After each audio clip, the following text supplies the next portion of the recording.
मेरा नाम धनंजय तिवारी है भैया। मैं मुगल सराय से आया हूँ। मैं अपनी माता जी को लेकर सुबह आया था 7 बजे। यहाँ पर्ची में नंबर लगाया है मैंने। 7 बजे आया हूँ। उसके बाद भैया 11 साढ़े 11 बजने वाला है। अभी तक मतलब कोई मतलब दिखाया ही नहीं, मेरे पर्ची नंबर ही नहीं आया है। और मेरे बाद के जो लोग आए हैं वो दिखा के चले गए, क्योंकि इनके परिचित के थे। ये लोग साइड से उनको दिखा दिए हैं। हमको अभी तक मतलब नंबर ही नहीं आया मेरा अभी तक। उसके बाद न यहाँ व्हील चेयर मिला भैया, न स्ट्रेचर मिला हमको अपनी माता जी को लाने के लिए।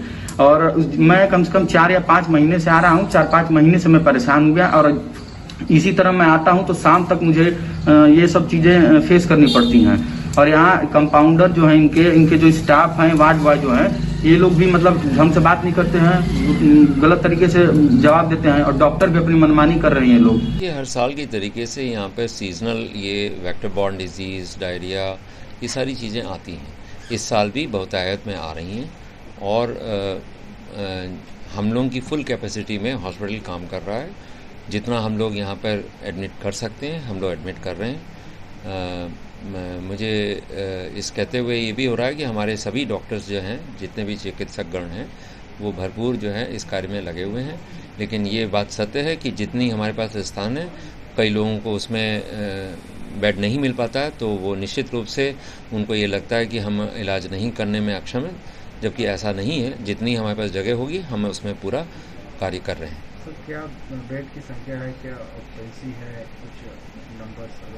देखिए, मैं आपको बताऊं कि हमारे पीडियाट्रिक वार्ड में जैसे बच्चे आ रहे हैं, बहुत ही संख्या में डेंगू के बच्चे आ रहे हैं। ये वेक्टर बॉर्न डिजीज़ है, जैसा हम सब जानते हैं कि मच्छरों के द्वारा होता है, जैसे मलेरिया भी है। तो अभी की उसमें हमारे पास मलेरिया भी आ रहा है, हमारे पास ये डेंगू फीवर भी आ रहा है, और हर तरीके के कॉम्प्लिकेशन के साथ में आ रहा है। तो हम लोग उनका सुचारू रूप से इलाज कर रहे हैं। आपके पीडियाट्रिक वार्ड भी में जितने भी हमारे पास उपलब्ध बिस्तर हैं वो सभी फुल हैं। इमरजेंसी में मेरे सामने जब मैंने कार्यकाल में आया था उस वक्त हमारे पास 5 बेड की संख्या थी, जिसको मैंने बढ़ा के 15 कर दिया था, वो भी फुल हो गया। तो अब हमारा ये कहना है कि हमारे अस्पताल में जितना सामर्थ्य है, जितनी यहाँ मैं ये कहना चाहूँगा कि धरती का साइज़ तो हम बढ़ा नहीं सकते। इसी तरह से एक संख्या होती है जिसको कि उसके बाद हमें कट करना ही पड़ता है। जिस तरह से हम ट्रेन में सफ़र करते हैं तो 72 सीट होती हैं एक ट्रेन में, उसके ऊपर तो रिजर्वेशन नहीं मिलेगा।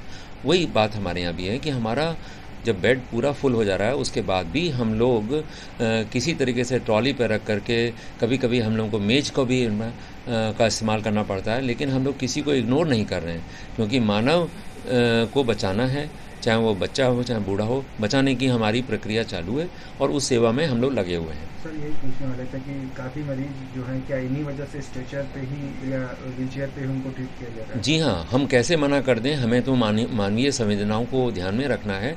और किसी भी तरीके से अगर हम नहीं ट्रीट करें तो भी हमारी एक कमी मानी जाएगी। तो हम ट्रीट कर रहे हैं, जो व्यवस्था जैसी है उसी में ट्रीट करके मरीज को जिलाने की कोशिश कर रहे हैं।